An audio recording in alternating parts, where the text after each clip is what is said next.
Welcome to Chanakya Educational Hub, where your journey towards knowledge and success begins.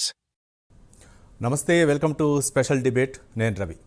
విలువలతో కూడినటువంటి విద్య ఈ అంశంపైనే ఈరోజు మనతో మాట్లాడటానికి వెంకట్ ఇక్కుర్తి గారు మనకు లైవ్ ద్వారా తమ అభిప్రాయాలను వెల్లడించడానికి సిద్ధంగా ఉన్నారు. వెంకట్ ఇక్కుర్తి గారితో మాట్లాడాలనుకునేవాడు స్క్రీన్ మీద కనిపిస్తున్న నెంబర్ కాల్ చేసి నేరుగా మీ యొక్క సందేహాలను నివృత్తి చేసుకోవచ్చు. ముఖ్యంగా వెంకట్ ఇక్కుర్తి గురించి చెప్పాలంటే ఆయన అసాధారణ వ్యక్తి, విద్యావేత్త. దాదాపు గుంటూరు పరిసర ప్రాంతాల్లో ఆయన అన్ని విద్యా సంస్థలను కూడా ఒకే చోట ఏర్పాటు చేసి చాణక్య విద్యా హబ్ను స్థాపించి చాలామందికి విద్యను అందించారు. అంతేకాకుండా విద్యలపై అంటే ఉచిత విద్య అవ్వచ్చు, లేకపోతే ఇప్పుడు మారుతున్న పరిస్థితులకు అనుగుణంగా ఐటీ, మరోపక్క ఫార్మా ఇలాంటి అంశాలపై ఆయన దాదాపు 300 సెమినార్లను నిర్వహించారు.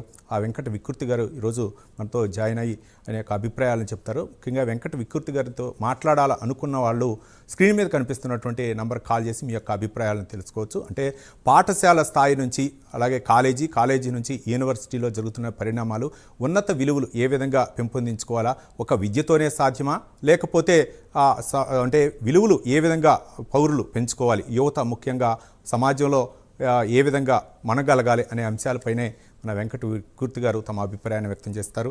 నమస్కారం వెంకట వికృతి గారు. నమస్తే అండి. వెంకట వికృతి గారు, అంటే ఈరోజు సబ్జెక్టు విలువలతో కూడినటువంటి విద్య. అసలు విలువలతో కూడినటువంటి విద్య అంటే ఏంటి? విలువలు, వాల్యూస్ అనేటువంటివి అసలు ఎడ్యుకేషన్ కి మోర్ ఇంపార్టెంట్ అండి. ఇప్పుడు అవి రెండు లేకపోతే అసలు ఎడ్యుకేషన్ యొక్క వాల్యూ అనేటువంటిదే లేదు. యాక్చువల్గా మనకి మనిషి యొక్క వాల్యూస్ ఎడ్యుకేషన్ తో పాటు పెరగాలి, లేకపోతే కష్టమైపోతుంది. ప్రస్తుతం సిచ్యువేషన్ లో ఏంటంటే వాల్యూస్ అనేటువంటివి రోజు రోజుకి తగ్గిపోతున్నాయేమో అనిపిస్తుంది. ఫస్ట్ ఆఫ్ ఆల్ ప్రతి ఒక్కళ్ళు ఏంటంటే ఎడ్యుకేషన్ గురించి మాట్లాడుతున్నారు. అసలు నేనైతే ఏం చెప్తానంటే చదువుకోమని ఎవరికి చెప్పద్దు. ఫస్ట్ ఆఫ్ ఆల్ చదువుకోండి అని మాత్రం ఎవరికీ చెప్పద్దు. చదువుకుంటే ఉండేటువంటి ఇంపార్టెన్స్, చదువుకోవటం వల్ల వచ్చే ఉపయోగాలు చెప్దాం మనం. దాన్ని బట్టి వాళ్ళు డిసైడ్ చేసుకుంటారు అసలు మనం చదవాలా చదవకూడదా అనేది వాళ్ళు డిసైడ్ చేసుకుంటారు. అలా కాకుండా మనం వాళ్ళని బై హార్ట్ చేయించటము, లేకపోతే ఇంకోటి చేయించటం వల్ల ఏం జరుగుతుంది అంటే వాళ్ళకి ఒక కమర్షియలైజేషన్ కాన్సెప్ట్ డెవలప్ అయిపోతుంది. అంటే చదువు అనేది ఉద్యోగం కోసమే అనేటువంటి ఒక చిన్న భావన వాళ్ళు డెవలప్ అయిపోతుంది. దాని నుంచి మనం ఏంటంటే కొంచెం డీవియేట్ చేయాలి కంపల్సరీగా. చదువు అనేటువంటిది ఒక కాన్సెప్ట్, అదే లైఫ్ మొత్తానికి అది కాదు ఫస్ట్ ఆఫ్ ఆల్ అనేటువంటిది మనం చెప్పగలిగితే that should be good and నా పర్టికులర్ పర్సనల్ ఒపీనియన్ అనమాట. వెంకట వికృతి గారు, అంటే చదువు కన్నా కూడా సంస్కారం ముఖ్యం అంటారు. దీనిపై మీ యొక్క అభిప్రాయం? చదువుతో పాటు సంస్కారం చాలా ముఖ్యమండి. చదువు అవసరమే, చదువు అవసరం లేదు అని మనం చెప్పట్లేదు. చదువు చాలా అవసరం. ఎందుకంటే ఒక మనిషిని నెక్స్ట్ లెవెల్కి తీసుకెళ్లేది ఎడ్యుకేషన్ ఒకటే. ఫస్ట్ ఆఫ్ ఆల్ ఇప్పుడు ఒక లోవర్ క్లాస్ పర్సన్ ఒక మిడిల్ క్లాస్ వెళ్ళాలన్నా, మిడిల్ నుంచి అప్పర్ క్లాస్కి వెళ్ళాలన్నా, అప్పర్ క్లాస్ వ్యక్తి అదే స్టేజ్ లో హోల్డ్ చేయాలన్నా సరే కూడా నిలబెట్టేది మాత్రం చదువు. ఆ చదువుతో పాటు ఈ సంస్కారం, మీరనే సంస్కారము, నైతిక విలువలు ఇవన్నీ ఉన్నాయి అనుకోండి, డెఫినెట్ గా అది బిగ్గెస్ట్ అసెట్ ఫర్ దే. ప్రపంచం మొత్తం అలాంటి వాళ్ళని రెస్పెక్ట్ ఇస్తారు, వాళ్ళకి చాలా తక్కువ కూడా ఉంటుంది అన్నమాట. ఎస్ వెంకట గారు, అంటే నేటి యువత విలువల ఆధారిత విద్య ఎందుకు అత్యవసరం అంటారు? అంటే మనం కొన్ని నిజాలు మాట్లాడుకుందామండి. ఇప్పుడు ఫర్ ఎగ్జాంపుల్ ప్రస్తుత ఎడ్యుకేషన్ సిస్టమ్ లో ఏం జరుగుతుంది అంటే చదువు అనే 90% అన్నాము, నేను 99% మనం ఎందుకు చదువుకుంటున్నాము అంటే ఉద్యోగం కోసమే చదువుకుంటున్నాము అంటారు. ఉద్యోగం కోసం చదువుకుంటున్నాము అన్నప్పుడు ఉద్యోగం ఎందుకు చేస్తున్నాం? డబ్బుల కోసం చేస్తున్నాము. ఆ భావన వెళ్ళిపోవాలి. అది వన్ ఆఫ్ ద ఫ్యాక్టర్. మీకు గుంటూరులో మాకు చాణక్య రీడింగ్ రూమ్ అని ఒక రీడింగ్ రూమ్ ఉంది. 2 years back, I think 3 years back CA results వచ్చిన రోజు ఒక 10 మందో 12 మందో సూసైడ్ అటెంప్ట్ చేశారు. అందుట్లో ఒక 2-3 చనిపోయారు పాపం, దురదృష్టవశాత్తు. చనిపోతే నేను ఎవరంటే గరికపాటి నరసింహరావు గారికి ఫోన్ చేసి, సార్ మీరు మా ఇన్స్టిట్యూట్కి వచ్చి మీరు మాట్లాడాలండి అని. నేను ఆయనకి చాలా క్లియర్గా చెప్పాను, సార్ మీరు దేవుడి గురించి ఏం మాట్లాడద్దు, మాకు అక్కర్లేదు కూడా. అంటే I'm not against you God, మాకు అక్కర్లేదు. విద్యార్థులకి చదువు అనేటువంటిది, ఎగ్జామ్స్ అనేటువంటిది వాళ్ళ జీవితంలో ఒక చిన్న భాగం మాత్రమే, అంటే చిన్న పార్ట్ ఒకటే. దాన్ని బేస్ చేసుకొని మీరు చేయాల్సిన అవసరం ఏమీ లేదు అనే టాపిక్ మీద మీరు మాట్లాడండి సార్ అని చెప్తే it's a grand success. Almost ఒక 1000 మంది స్టూడెంట్స్ విన్నారు ఆ వీడియోస్, యూట్యూబ్ లో బాగా జనాలు విన్నారు. ఆ రోజు నుంచి మళ్ళా ఈ రోజు వరకు సూసైడ్ అటెంప్ట్ అనేటువంటిది బ్రాడీపేట ఏరియాలో లేదు. ఎందుకంటే బ్రాడీపేట ఏరియాలో దాదాపుగా 2-3 వేల మంది సిఏ స్టూడెంట్స్ ఉంటారు. మా రీడింగ్ రూమ్ లోనే దాదాపు ఒక 500-600 మంది స్టూడెంట్స్ ఉంటారు. సో కాబట్టి ఇక్కడ ఏమవుతుంది అంటే మనం స్వార్థాన్ని కొంచెం వదిలిపెట్టాలి. ఇప్పుడు వెరగపాటి గారిని ఇక్కడ దాకా తీసుకురావటము ఏదో కొంచెం డబ్బులు అవుతాయి, అవన్నీ నేను చెప్పట్లేదు. కనీసం ఆ మాత్రం కూడా ఇన్స్టిట్యూషన్స్ స్పెండ్ చేయలేకపోతే పిల్లలకి స్టూడెంట్స్ కి వాల్యూస్ ఎక్కడి నుంచి వస్తాయి అనేది నా ఫస్ట్ క్వశ్చన్ ఒకటి. రెండోది ఏమవుతుందంటే ఈ స్టూడెంట్స్ కి మనం ఏం చెబుతున్నాం, తెల్లవారినప్పటి నుంచి కూడా వాల్యూస్ గురించి ఏం చెప్పట్లేదు, హానెస్టీ గురించి చెప్పట్లేదు, అకౌంటబిలిటీ గురించి చెప్పట్లేదు, ట్రాన్స్పరెన్సీ గురించి చెప్పట్లేదు. కాన్స్టిట్యూషనల్ వాల్యూస్ అంటే ఎక్కువైపోయింది. అంటే దాని కాన్స్టిట్యూషన్ ఏం చెబుతుంది, ప్రైమరీ హక్కులు కొన్ని ఉన్నాయి కదా, అది రెస్పెక్ట్ ఫర్ డైవర్సిటీ చెప్పట్లేదు. నెక్స్ట్ అసలు గ్లోబల్ గా ఎలా ఉండాలి, లెర్న్ లోకల్లీ ఎక్స్పోజ్ గ్లోబల్లీ అనేటువంటి కాన్సెప్ట్ మనం డెవలప్ చేయట్లేదు. ఇలాంటివన్నీ చేయకుండా మనకి వాల్యూస్ ఎక్కడి నుంచి వస్తాయండి? ఏదో జస్ట్ a+b² =a²+b²+2ab అని బట్టి కొట్టిచ్చేస్తున్నాం. కానీ అది ఒక ఎండ్, నేను తప్పు పట్టట్లేదు. కానీ దాంతో పాటు దాన్ని ఎక్కడ అప్లై చేస్తున్నాము, ఎందుకు అప్లై చేయాలి అనేటువంటి కాన్సెప్ట్ జనాల్లోకి అసలు రావట్లేదు. ఫస్ట్ స్టూడెంట్స్ లోకి రావట్లేదు. వాళ్ళు కూడా ఏమైపోయింది, డిగ్రీ అయిపోయిన తర్వాత మనం ఆలోచిద్దాంలే, ఉద్యోగం కోసం వెతుకుదాంలే అని చెప్పి వాళ్ళు ప్రతి ఒక్కళ్ళు ఏం చేస్తున్నారంటే ఈ హానెస్టీ, అకౌంటబిలిటీ అనే పదాన్ని రెండు వదిలేసేసి ఈజీ షార్ట్ కట్స్కి అలవాటు అయిపోయారు. షార్ట్ కట్స్ అంటే ఏమవుతుందంటే, చిన్న ఎగ్జాంపుల్ ఏంటి, నిన్న ఒక కాలేజీ ఒక ప్రిన్సిపాల్ గారు చెప్పారు నాకు. ఏం చెప్పారంటే వాళ్ళకి ఏదో ఒక 20 పొజిషన్స్ ఉన్నాయని ఒక కంపెనీ వాళ్ళు ఫోన్ చేస్తే వాళ్ళకి ఎగ్జామ్ పెట్టారు, రిటన్ ఎగ్జామ్ పెట్టారు ఆన్లైన్లో. వీళ్ళందరూ 40 మంది స్టూడెంట్స్, అందరికీ 100కి 100 మార్క్స్ వచ్చేసాయి, 100కి 100 రాగానే వాళ్ళు ఏం చేశారంటే పర్సనల్ ఇంటర్వ్యూ పిలిచారు, ఫ్రెండీ అని చెప్పేసి. అందుట్లో దాదాపుగా ఒక 10 మంది అసలు రాలేదు, 30 మంది వచ్చారట. 30 మందికి very very very basic questions అడిగితే ఏ ఒక్కళ్ళు ఆన్సర్ చేయలేదట. అంటే ఏం జరిగింది, ఈ ఎగ్జామ్ పెట్టినప్పుడు వీళ్ళందరూ కూడా ChatGPTనో, కోపైలెటో, లేకపోతే జనరేటివ్ ఏఐయో, ఇవేవో ఏఐ టూల్స్ యూస్ చేసుకొని ఆన్సర్లు తీసుకొని రాసేసారు. రియల్ గా వచ్చేసరికి ఏమైంది, వాళ్ళకి రాలేదు. ఇప్పుడు నేను కూడా ChatGPT యూస్ చేస్తాను, నేను యూస్ చేయనని చెప్పట్లేదు. ఎప్పుడు యూస్ చేయొచ్చు, ఉద్యోగం వచ్చేసిన తర్వాత ఆ నిలబెట్టుకోవడం కోసం ఏదో ఉపయోగించుకోవచ్చు. ఉద్యోగం రావటానికి ChatGPT ఉపయోగపడదు, అది బేసిక్ ఫిలాసఫీ. ఈ చిన్న చిన్న విషయాలు కూడా స్టూడెంట్స్ కి అస్సలు తెలియటం లేదు. ఫస్ట్ ప్రాబ్లం అదే అనమాట యాక్చువల్గా. రెండోది ఏమవుతుంది, జనాలు చాలా మంది అంటారు America is a developed country. ఎందుకు అమెరికా డెవలప్ అయింది? డబ్బుల వల్ల ఏం డెవలప్ కాలేదండి. ఒకటే ఒక రీజన్, అమెరికాలో మనిషిని మనిషిగా గౌరవిస్తారు. మనం రోడ్డు మీద వెళ్తున్నాం అనుకోండి, ఒక బ్లాకో, వైటో, హిస్పానిక్ ఎవరు కనపడ్డా కూడా hey how are you doing today, how is your day అని నవ్వుతూ వాళ్ళతో మాట్లాడతాం. అంటే మనిషిని మనిషిగా గౌరవించడం అనేది చాలా చాలా ఇంపార్టెంట్ విషయం. ఈ చిన్న కాన్సెప్ట్ ని మన వాళ్ళు ఎందుకు డెవలప్ చేయట్లేదో నాకు ఇప్పటికీ అర్థం కావట్లేదు. రైట్. నైతిక విలువల లోపం వలన అంటే సమాజంపై ఎలాంటి ప్రభావం చూపే అవకాశాలు ఉన్నాయనుకోవచ్చు, అంటే ముఖ్యంగా యువతపై? నైతిక విలువలు లేకపోతే there is no difference between human and animal అండి.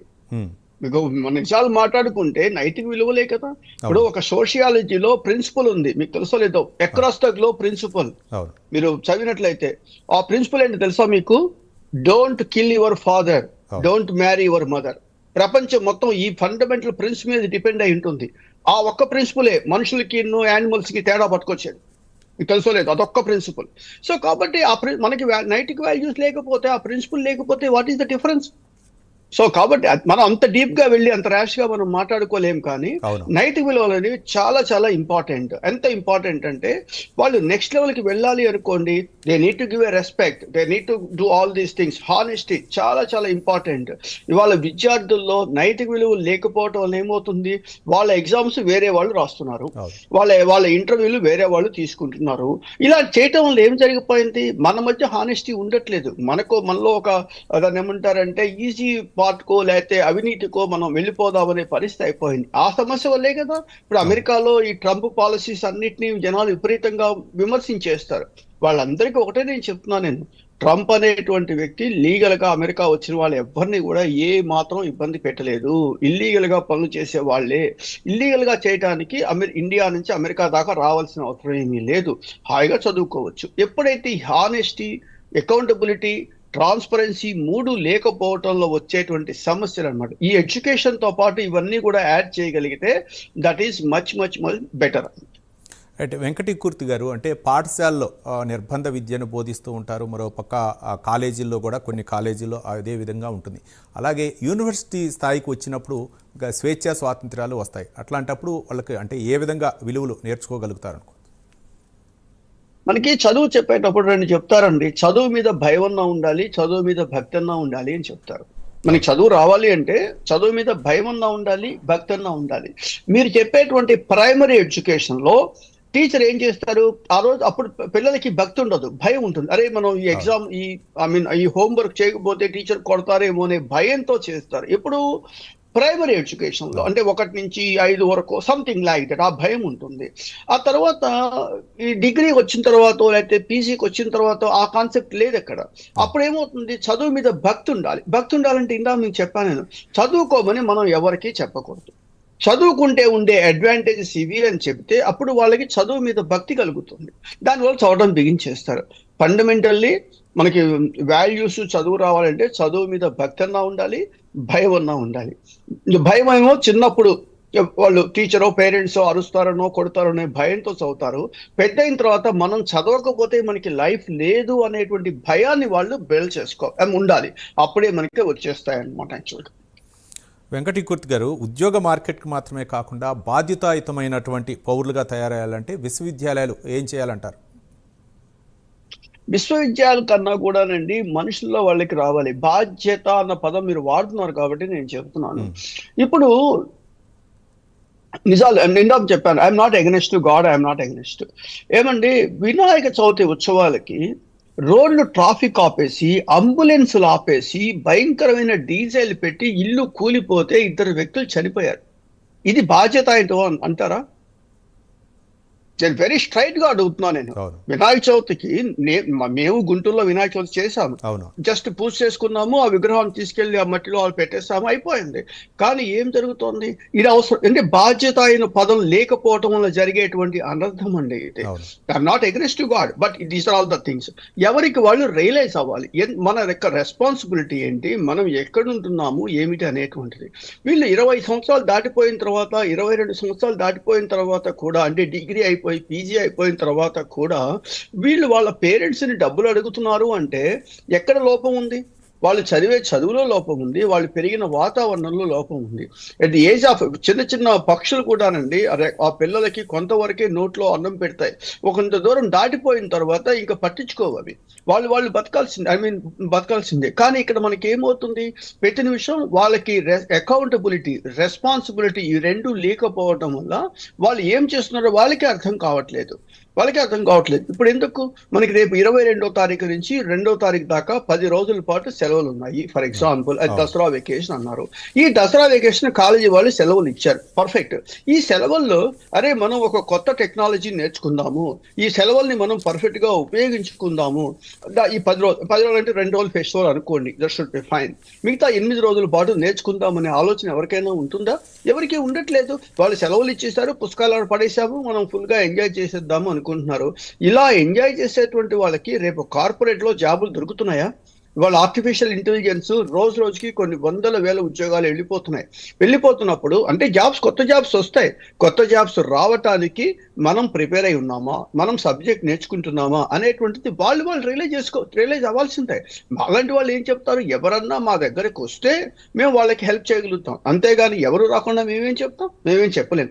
ఈ వాల్యూస్, ఎథిక్స్ అనేదానికి ఫస్ట్ థింగ్ ఏంటంటే ప్రతి ఒక్కళ్ళకి ఒక గోల్ ఉండాలి. నా గోల్ ఇది, నేను ఇది అవ్వాలి అని గోల్ పెట్టుకుంటే ఆ గోల్ రీచ్ అవటానికి ఇప్పుడు మీ ఛానల్ కావచ్చు, నేను కావచ్చు, కాలేజీ కావచ్చు, ఎవరైనా సరే హెల్ప్ చేస్తారు. ఇవాళ ఉన్న బాధాకర విషయం ఏంటంటే స్టూడెంట్స్ కి డిగ్రీ అయిపోయిన తర్వాత ఆలోచిస్తున్నారు. గోల్ అనేది ఫస్ట్ లో వాళ్ళు సెట్ చేసుకోవాలి, గోల్కి తగ్గట్టుగా వాళ్ళు ప్రయాణం స్టార్ట్ చేయాలన్నమాట. యాక్చువల్గా వెంకటకీర్తి గారు, అంటే చదువుతున్నారు విద్యార్థులు, కానీ ఉద్యోగం సాధించాలనే తపన ఆరాటం అయితే మాత్రం విద్యార్థుల్లో సన్నగిలుతుంది. దీనిపై మీ యొక్క అభిప్రాయం? ఖచ్చితంగా అండి. ఇప్పుడు అదే నేను చెప్తున్నాను కదా, ఇక ప్రాబ్లం ఏమిటంటే వాళ్ళు చదువుకుని చేసి వాళ్ళ పేరెంట్స్ మేజర్ తప్పు ఎక్కువగా పేరెంట్స్ దగ్గరే వస్తుందండి. ఇప్పుడు పేరెంట్స్ ఏం చేస్తున్నారు, కింద మీద పడి ఒక 100 కోట్లు 200 కోట్లు సంపాదించి ఆ పిల్లలకి ఇస్తున్నారు డబ్బులు. నేను వాళ్ళకి ఒకటే చెప్తున్నాను, మీ పిల్లలకి మంచి చదువు చెప్పించండి, మంచి వాల్యూస్ ఇప్పించండి. మీరు ఎన్ని కోట్ల రూపాయలు ఇచ్చినా ఆ పిల్లవాడు గనక మంచిగా లేకపోతే మీరు ఎన్ని కోట్లు ఇచ్చినా వాడు ఆ కోట్లు పోగొట్టేస్తాడు. ఒకవేళ వాడు ప్రయోజకుడై మంచివాడు అనుకోండి, ఫర్ ఎగ్జాంపుల్ మీరు ఎన్ని కోట్లు ఇస్తాన్నా కూడా నీ డబ్బులు నాకెందుకు, నా డబ్బులు నేను సంపాదించుకుంటాను, అక్కర్లేదు అని చెప్తాడు. అంటే అర్థం ఏంటి, మీరు మీ పిల్లల కోసం కొన్ని కోట్ల రూపాయలు సంపాదించి వాళ్ళకి ఇస్తున్నారు అంటే అర్థమేంటో తెలుసా? మీ పిల్లలు సరిగా లేరు, వాళ్ళు సమర్థులు కారు అని మీరు నమ్మారు కాబట్టి వాళ్ళ కోసం డబ్బు సంపాదిస్తున్నారు. వాళ్ళ కోసం మీరు చేయాల్సింది వాళ్ళకి మంచి చదువు చెప్పించండి, కష్టమో నష్టమో చదువు చెప్పించండి, వాల్యూస్ చెప్పించండి, వాళ్ళు స్వయం ప్రతిపత్తి మీద ఎదగటానికి హెల్ప్ చేయండి. వారెన్ బఫెట్కి ఇన్ని డబ్బులు ఉన్నా కూడా వాళ్ళ పిల్లలకి ఇచ్చిన డబ్బులు చూస్తే ఆశ్చర్యపోతారు. వెరీ వెరీ లెస్ మనీ వాళ్ళకి ఇచ్చారు, వాళ్ళు సంపాదించుకోవాల్సిందే అని చెప్పేసి. అలాంటి భావన ఇండియాలోకి వచ్చింది అనుకోండి, అవినీతి వెళ్ళిపోతుంది, స్వార్థం వెళ్ళిపోతుంది, పక్షపాతం వెళ్ళిపోతుంది, అన్నీ వెళ్ళిపోతాయి. అన్నిటికీ కారణం ఏంటంటే ఈ సెల్ఫిష్నెస్. మన 10 తరాలకు సంబంధించేటువంటి డబ్బు సంపాదించాలి అనేటువంటి ఒక రాంగ్ కాన్సెప్ట్ లోకి వెళ్ళిపోతున్నారు. 10 తరాలు సంపాదించే డబ్బులు కావాలనుకుంటే ముందు ఈ తరానికి చదువు చెప్పించండి, వాల్యూస్ నేర్పించండి, అంతే. Simple logic. రైట్. వెంకటకీర్తి గారు, అంటే భారతదేశంలో ఉన్నటువంటి యూనివర్సిటీలకి పాశ్చాత్య దేశాల్లో ఉన్నటువంటి యూనివర్సిటీకి ఈ ఉన్నత విలువలతో కూడినటువంటి విద్యపై ఉన్నటువంటి వ్యత్యాసం ఏంటంటే మన దేశానికను ఇతర దేశాలు? ఇప్పుడు ప్రైమరీ ఎడ్యుకేషన్ వచ్చేసరికి ఇండియాలో బాగుంటుందండి. ప్రైమరీ ఎడ్యుకేషన్ చాలా చక్కగా ఉంటుంది ఇండియాలో, ఎందుకంటే కొన్ని ఫండమెంటల్స్ బై హార్ట్ చేయిస్తారు, అంటే కొన్ని బాగుంటాయి. హైయర్ ఎడ్యుకేషన్కి వచ్చేసరికి మోర్ లైక్ అప్లికేషన్ ఓరియంటెడ్, అంటే హైయర్ ఎడ్యుకేషన్కి వచ్చేసరికి.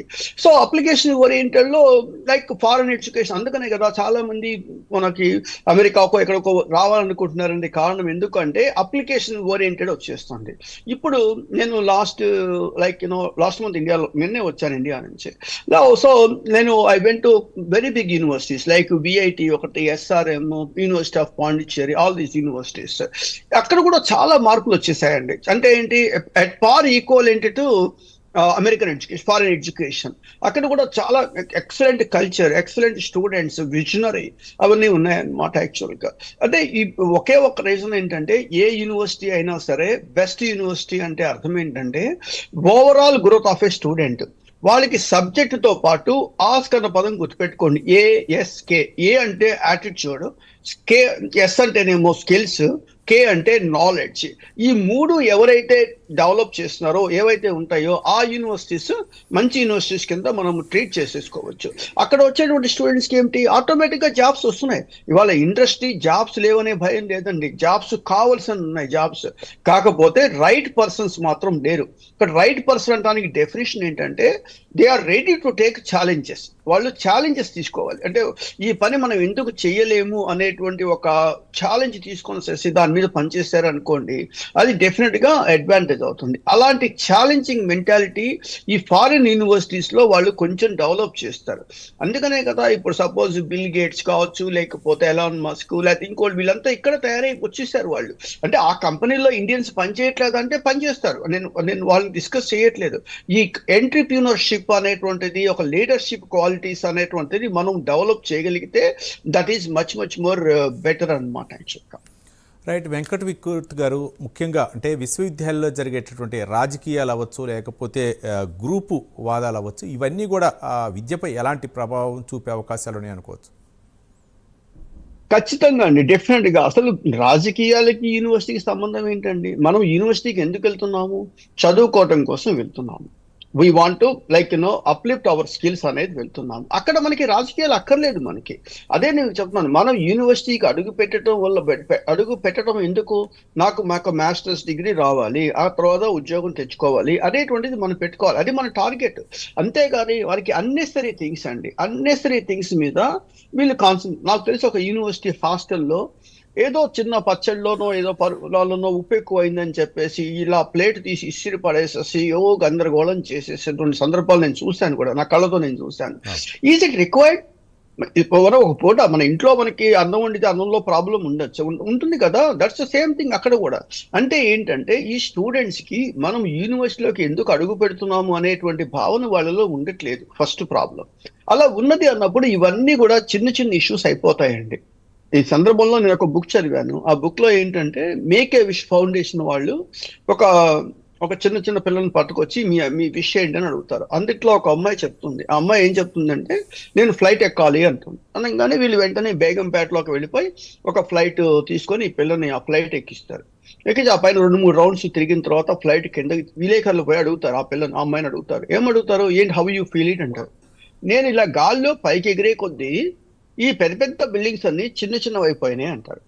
చూడండి, ఈ గాల్లోకి ఎగిరి పైకి వెళ్ళే కొద్దీ ఈ పెద్ద బిల్డింగ్స్ అన్ని చిన్నగా మీరు డెవలప్ అయ్యే కొద్దీ మీకున్న ప్రాబ్లమ్స్ అన్ని కూడా చిన్నవి అయిపోతాయి. ఫస్ట్ డెవలప్ ఎలా అవ్వాలని ఆలోచిద్దాం మనం. అంతేగాని ప్రాబ్లమ్స్ తీసుకొని వాటి మీద ఆలోచిస్తూ మనం గుర్రపాటు చేసుకుని చివరికి ఏమవుతుంది, ఏదో విధంగా ఒక సర్టిఫికేట్ ప్రింట్ చేస్తాము, ఆ సర్టిఫికేట్ వస్తుంది.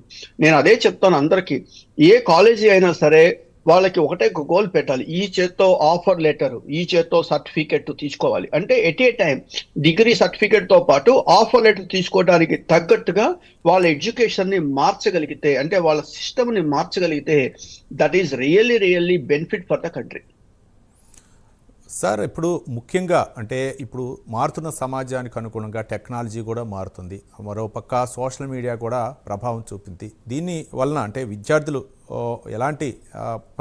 వాళ్ళపై ఎలాంటి ప్రభావం చూపే అవకాశాలు ఉన్నాయి? ఒక టెక్నాలజీ అవ్వచ్చు, మరోపక్క సోషల్ మీడియా అవ్వచ్చు. రెండు ఇన్ఫ్లుయెన్స్ చేస్తాయండి. రెండు పవర్ఫుల్ వెపన్స్, రెండు very powerful weapons. So social మీడియాని నువ్వు ఎలా మనం వాడుకోవాలి అంటే మనకి తగ్గట్టుగా మనం వాడుకోవాలి. నేను సోషల్ మీడియా వాడతాను, యూజ్ చేస్తాను. లైక్ వాట్సాప్ కావచ్చు, ట్విట్టర్ కావచ్చు, లింక్డ్ఇన్ కావచ్చు, ఫేస్బుక్ కావచ్చు. ఇవన్నీ ఎందుకు, నా బిజినెస్ పరంగా వాడతాను అంతేకాని నేను అన్నెసరీగా కూర్చొని చేసేయడం నేను చేయట్లేదు. అది ఒకటి. టెక్నాలజీ, ఈ టెక్నాలజీ రావటం వల్ల ఏమైపోయింది, ఇవాళ ఒక ఏఐ టెక్నాలజీ ఒక నిమిషానికి 1800 ఫోన్ కాల్స్ చేస్తుంది. ఒక్క నిమిషానికి 1800 ఫోన్ కాల్స్. అదే మనుషులైతే ఏం చేస్తారు, రోజుకి ఫర్ ఎగ్జాంపుల్ ఒక 100 కాల్స్ అనుకోండి, అంటే నెలకి ఎంత అవుతుంది, 18 మంది, రోజుకి 18 మంది కాల్స్ చేయొచ్చేమో. ఇక్కడ నిమిషానికి 1800 కాల్స్ చేసేటప్పుడు ఎంతమందికి ఉద్యోగాలు పోతాయండి? చాలా మందికి ఉద్యోగాలు పోతాయి. అది ఒక ఏఐ అప్లికేషన్ డెవలప్ చేసింది ఫస్ట్ ఆఫ్ ఆల్. సో దాన్ని ప్రివెంట్ చేయాలంటే ఏం చేయాలి, దానికి తగ్గట్టుగా మనం మౌల్డ్ అవ్వాలి. ఇంకా ప్రాంప్ట్ ఇంజనీరింగో లేకపోతే డేటా సైన్సో లేకపోతే ఇంకోటో నేర్చుకొని మనం మార్కెట్లోకి ఉండాలి. అంతేగాని ఆశావాది గులాబీలను చూస్తాడు, నిరాశావాది గులాబీ పక్కన ముళ్ళను చూస్తాడు అని చెప్పేసి ఇక్కడ టెక్నాలజీ వచ్చేస్తుంది భయపడటం కాదు. ఆ టెక్నాలజీ కూడా మనకి కొత్త అవకాశాలు కల్పిస్తుంది. ఆ కొత్త అవకాశాలు ఏమిటి అనేది మనం ఫిగర్ అవుట్ చేయాలి.